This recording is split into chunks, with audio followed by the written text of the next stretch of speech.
Director general of GST intelligence यानी DGGI ने इस साल सितंबर तक 1,36,000 करोड़ रुपए की टैक्स चोरी पकड़ी है। बुधवार को वित्त मंत्रालय की तरफ से ये जानकारी दी गई।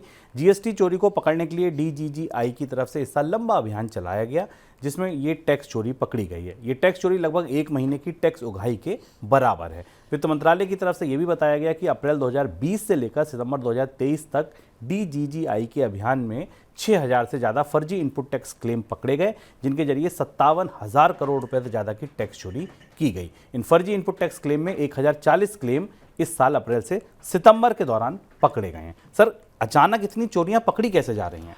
इन जीएसटी का पूरा विजिलेंस तंत्र एक किस्म से लगता है चरमरा गया है, क्योंकि राशि बहुत बड़ी 1,36,000 करोड़ रुपए के आसपास 1 लाख की इनपुट टैक्स क्रेडिट चोरी पकड़ी गई है, जो कि जीएसटी के 1 महीने के संग्रह से थोड़ी ज़्यादा है।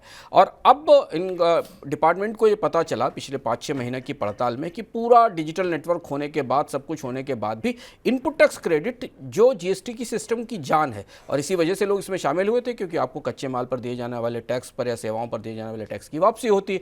यही इस पूरे के पूरे सिस्टम में धांधली का, भ्रष्टाचार का या टैक्स चोरी का सबसे बड़ा जरिया बन गया। बड़े बड़े नेटवर्क सिंडिकेट खोले गए, पकड़े गए, जिनमें लोगों ने के नाम से, उनके आधार पर, उनके पैन पर कंपनियां बनाई गई, जो कंपनियां विशुद्ध रूप से इनपुट टैक्स क्रेडिट का ही काम करती थी, किसी के लिए खरीद करती थी और उस पर टैक्स क्रेडिट क्लेम करती थी और वसूली करती थी।